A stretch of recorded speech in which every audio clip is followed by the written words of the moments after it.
সম্মানিত দর্শক মণ্ডলী, আজকের এই বিশেষ অনুষ্ঠানে আমাদের সাথে যোগ রয়েছেন একজন রাজনৈতিক ব্যক্তি, আর অন্যদিকে রয়েছেন সাংবাদিক খালেদ মহিউদ্দিন। তো আজকের এই বিশেষ লাইভে আমাদের আলোচনা হবে তারেক রহমান বাংলাদেশে আসতেছেন। সেই তারেক রহমানকে আশা কেন্দ্র করে একটি বিশেষ বার্তা দিয়েছে এবং বিএনপির কিছু গোপন তথ্য ফাঁস হয়েছে। চলুন এই রাজনৈতিক ব্যক্তির মুখ থেকে আমরা শুনে আসি যে আসলে বিএনপির কি গোপন তথ্য ফাঁস হয়েছে। চলুন এই ভিডিওতে দেখে আসি। শেষ পর্যন্ত দেখে আপনাদের মতামত অবশ্যই কমেন্ট সেকশনে জানিয়ে দিবেন। তারেক রহমান দেশে আসার আগেই বিএনপির আসল রহস্য ফাঁস, এবং বিএনপি যে ফাঁদে পড়েছে এই ফাঁদ থেকে বিএনপি চাইলেও বের হতে পারবে না। বিএনপির একটা অংশ সিরিয়াসলি চায় বিএনপি যে ফাঁদে পড়েছে সেই ফাঁদ থেকে বের হতে, এবং পুরো বিএনপিও একটা সময় চাইবে যে ভুল করেছি, এখন ওখান থেকে বের হতে চাই, কিন্তু পারবে না। তারা একটা ভিশাস সার্কেলের মধ্যে আবদ্ধ হয়ে গেছে। তো দর্শক, কি রহস্য ফাঁস? তারেক রহমান ভারতের কাছে মুচলেকা দিয়ে দেশে আসছেন। তারেক রহমানের একমাত্র ভরসা ভারত। তারেক রহমান বা বিএনপির আব্বা হচ্ছে এখন মোদি। এটা ভারতই ফাঁস করে দিয়েছে, আনন্দবাজার পত্রিকা ফাঁস করে দিয়েছে। এখন এটা যদি দেশে আসার পর ফাঁস হতো একটা কথা ছিল, কিন্তু দেশে আসার আগেই সবকিছু এলোমেলো হয়ে গেছে। মজা না? এবং এটা আরো বেশি স্পষ্ট হয়েছে প্রথম আলো এবং ডেইলি স্টারের সাথে মাখামাখির মধ্য দিয়ে, যে বিএনপি যে ভারতের খপ্পরে পড়েছে, ভারতের অ্যাসাইনমেন্টের বাইরে কিছু করতে পারে না, তার প্রমাণ হচ্ছে যেই প্রথম আলো ডেইলি স্টার তারেক রহমানকে মহা দুর্নীতিবাজ বানিয়েছে। প্রথম আলোর ভাষ্য ছিল মহা দুর্নীতিবাজ তারেক রহমান। সেই মহা দুর্নীতিবাজ তারেক রহমানের গুণগান গাইছে, এখন তাকে ক্ষমতায় চাইছে। এবং বিএনপি এবং বলছে প্রথম আলো যে আমরা যে সমালোচনা করেছি তারেক রহমান বিএনপি ঠিক করেছি। এর মানে মহা দুর্নীতিবাজ, 21 আগস্ট গ্রেনেড হামলার মাস্টার মাইন্ড, এতিমের টাকা আত্মসাৎকারী, এগুলো সব ঠিক বলেছে। এটা এখনো প্রথম আলো দাবি করছে। তাহলে বিএনপি ওটা মেনে নিয়েছে, এটা বোঝা যায়। এই যে সব গোমর, সব রহস্য ফাঁস হয়ে গেছে, এটা তারেক রহমানের জন্য ডিজাস্টার। এখন ইউনূস সরকার একদিকে বাংলাদেশ ভারতের লোকজনকে ভিসা দিচ্ছে না, ভিসা কার্যক্রম বন্ধ করে দিচ্ছে শিলিগুড়ি থেকে শুরু করে অনেক জায়গায়, দিল্লিতে। এবং বাংলাদেশ সরকার বলছে যে ভারতের সাথে কূটনৈতিক সম্পর্ক সীমিত করা হতে পারে, যেটা কূটনৈতিক সম্পর্ক ছিন্ন করার পূর্বের ধাপ। ভারতের সাথে কূটনৈতিক সম্পর্কই নেই, সম্পর্কের প্রধান ভিত্তি হচ্ছে ভিসা। ব্যবসা বাণিজ্য যাই করেন সবার আগে হচ্ছে ভিসা। ভিসা না দিলে তো ব্যবসা করা যায় না, যেতেই পারবেন না। ভিসা না দিলে আপনি সম্পর্কটা করবেন কিভাবে? এরকম তো সেখানে ভিসা কার্যক্রম অনেকটা বন্ধ, দুই দেশ থেকেই, দুই দেশের অনেক জায়গায় ভিসা সেন্টার বন্ধ করে দিয়েছে। মানে কূটনৈতিক সম্পর্কই প্রায় নাই। আর বিএনপি সেই ভারতে দালালি করতে আসে। আপনি যার দালালি করছেন সে তো বাংলাদেশেই থাকতে পারছেন না, আপনাকে কিভাবে সে ছেলে ধরবে বা টেনে উঠাবে? এবং এই যে বিষয়গুলো, এগুলো তারেক রহমান দেশে আসার পর ফাঁস হলে তখন একটা বিষয় ছিল যে খুব সহজে বিএনপি এটা ট্যাকেল দিতে পারতো, বলতে পারতো, কিন্তু না। মজার বিষয় দেখেন, আনন্দবাজার ফাঁস করে দিয়েছে যে তারেক রহমান কার্যত, আনন্দবাজারের রিপোর্টের সার কথা হচ্ছে এটা, তারেক রহমান কার্যত দিল্লির কাছে মুচলেকা দিয়ে, কি মুচলেকা? যে আমরা ক্ষমতা আসলে আওয়ামী লীগকে পুনর্বাসন করব, ভারত বিরোধী কোনো কাজ হতে দিব না, ইত্যাদি ইত্যাদি। এবং ভারত বিএনপি ক্ষমতা এনে দিবে, জনগণের ভোটে আসা সম্ভব নয়। এই শর্তের ভিত্তিতে দেশে ফিরছেন তারেক রহমান। এটা কার্যত ফাঁস করে দিয়েছে আনন্দবাজার, কিন্তু বিএনপির পক্ষ থেকে কোনো প্রতিবাদ নাই। আজকে প্রায় এক সপ্তাহ হয়ে যাচ্ছে আনন্দবাজার এই পত্রিকা, কাছাকাছি, কিন্তু এই পত্রিকার রিপোর্ট, কিন্তু বিএনপি কোনো প্রতিবাদ করেনি। এর মানে এটা তো সত্য, বিএনপিও জানে। আর প্রতিবাদ করলে তো আনন্দবাজার বাকি রিপোর্ট করবে যে এই যে প্রতিবাদ করেছে এটা মিথ্যা। দেখেন ঘটনা এরকম, আমাদের কাছে এই প্রমাণ আছে, প্রমাণ সহ। ওই যে মির্জা ফখরুল একটা কঠিন রাম ধরা খেয়েছিল না নিউ ইয়র্কে বসে জাতিসংঘের সাধারণ পরিষদের অধিবেশনে? যে কি রাম ধরা?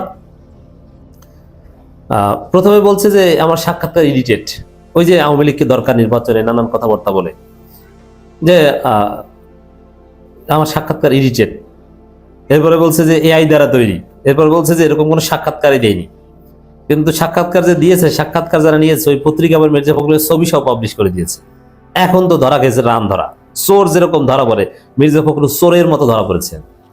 এখন আনন্দবাজার যা উল্লেখ করেছে ওইটা যদি বিএনপি অস্বীকার করে বিবৃতি দেয়, তাহলে তো প্রমাণ সহ ফাঁস করে দিবে আনন্দবাজার যে আমরা যা বলছি ভারতের কাছে মুচলেকা দিয়েছে। এই যে দেখেন, ইন্ডিয়ার অমুক প্রতিনিধির সাথে তারেক রহমানের এই গোপন মিটিং হয়েছে, আমির খসরু এই মিটিং হয়েছে, অজিত দোভালের সাথে এই কথা হয়েছে, ফোন আলাপ সহ কিনা ফাঁস করে দেয়।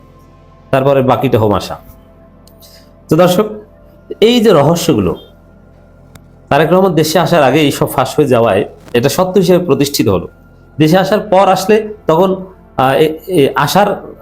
আসার জন্য কি করেছে ওটা আলোচনায় থাকতো না, কিন্তু আসার আগে ফাঁস হয়ে যাওয়ায় তারেক রহমান এতটা বেকায়দায় পড়েছেন যে তারেক রহমান বাংলাদেশে আসলে বেশি দিন নাও থাকতে পারেন, কোনো একটা সুতা দিয়ে আবার চলে যেতে পারেন, তারপর আর আসবেন না।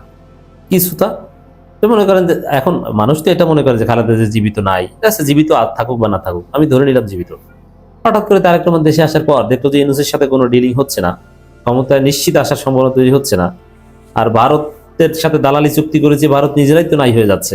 তো কি করা যায়? কি করা যায়? তা বলবে যে আম্মা অসুস্থ, আম্মাকে লন্ডন নিতে হবে, একটা নাটক সাজাবে, আম্মার সাথে লন্ডন চলে যাবে, তারপরে আর আসবে না। এই ঘটনা ঘটাতে পারে তারেক রহমান। তারেক রহমান তার যে পলিটিক্যাল অ্যাসাইলামের সুবিধা ওটা একদম শেষ করে আসেনি, এবং আবার যে যেন অ্যাসাইলামে থাকতে পারে সেই হিসাব রেখে এসেছে, সেই ব্যবস্থা নিশ্চিত করে এসেছে। এমন না যে আমি এতদিন পলিটিক্যাল অ্যাসাইলাম ছিলাম, এখন ওটা সব ছেড়ে এসেছি, এখন চাইলেই আবার অ্যাসাইলামে যাওয়া যাবে না। এই ব্যবস্থা এই কারণে লেট হয়েছে, নইলে তো এত লেট হতো না। যদি এই নাটক করার প্রয়োজন না হতো তাহলে তো খালেদা জিয়া অসুস্থতার সময় হুট করে চলে আসতে পারতেন, এবং আরো নানান রহস্য তো এখনো আছে। দেখেন, তিনি বলেছিলেন যে আমার সিদ্ধান্ত একক অবারিত নয়, আবার বিএনপি বলেছিল ব্যারিকেড আছে। তো কি ব্যারিকেড ছিল? সেই ব্যারিকেড কিভাবে উঠে গেল? আর একক সিদ্ধান্ত নয়, তাহলে সিদ্ধান্ত কারা নিয়েছেন, কিভাবে নিয়েছেন সেটা বলেন। আর এই সিদ্ধান্তটা তাহলে খালেদা জিয়া যখন একদম চরম অসুস্থ ছিল তখন কেন সম্ভব হয়নি, এখন কেন আপনি আসছেন? মায়ের জন্য কি আপনার দরদ নাই? এই প্রশ্নগুলো উত্তর কে দেবে? তো দর্শক, এইটি হচ্ছে বিএনপির আসল রহস্য।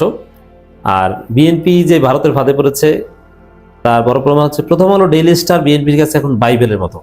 প্রথম আলো ডেইলি স্টার জিয়াউর রহমান এবং খালেদা জিয়ার রক্তের চাইতে দামি বিএনপির কাছে। সারাক্ষণ মির্জা ফখরুলদের প্রথম আলো ডেইলি স্টার কান্না, এর বাইরে কোনো কথা নাই। কি কষ্ট!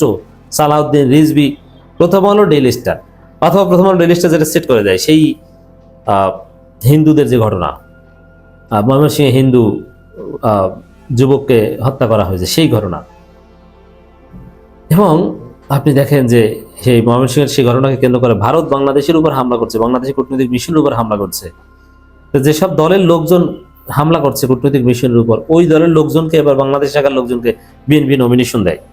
তাহলে চিন্তা করছেন কি অবস্থা চলছে। ডেইলি স্টার প্রথম আলো নয়, গণতন্ত্রের উপর আঘাত এসেছে মির্জা ফখরুল। মানে আসলে কি প্রথম আলো ডেইলি স্টার গণতন্ত্রের ইকুয়াল টু? নয় দিগন্ত অফিস পোড়ালে, সংগ্রামের উপর হামলা করলে, এমনকি বিএনপির মিডিয়া বন্ধ করে দিলেও গণতন্ত্রের উপর হামলা হয় না, এখন প্রথম আলো ডেইলি স্টারের উপর হামলা, গণতন্ত্রের উপর হামলা হয়েছে। এর মানে এই যে প্রথম আলো ডেইলি স্টার প্রেম দরদ, এটা হচ্ছে বিএনপি ভারতের ফাঁদে পড়েছে বলে, নইলে এত সিরিয়াস হতো না বিএনপি। সম্মানিত দর্শক মণ্ডলী, এতক্ষণ পর্যন্তই আমাদের সঙ্গেই থাকার জন্য আপনাদেরকে অসংখ্য ধন্যবাদ। ইতিমধ্যে আপনারা দেখেছেন যে বিএনপির তারেক রহমান 25শে ডিসেম্বর বাংলাদেশে আসতেছেন। তিনি কিসের ভিত্তিতে আসতেছেন এই ভিডিওতে আমরা সম্পূর্ণ দেখেছি। তো আপনাদের মতামত অবশ্যই কমেন্ট সেকশনে জানিয়ে দিবেন। পরবর্তী সকল আপডেট সম্পূর্ণ লাইভ পেতে আমাদের এই চ্যানেলটি সাবস্ক্রাইব করে রাখবেন। দেখা হচ্ছে পরবর্তী ভিডিওতে।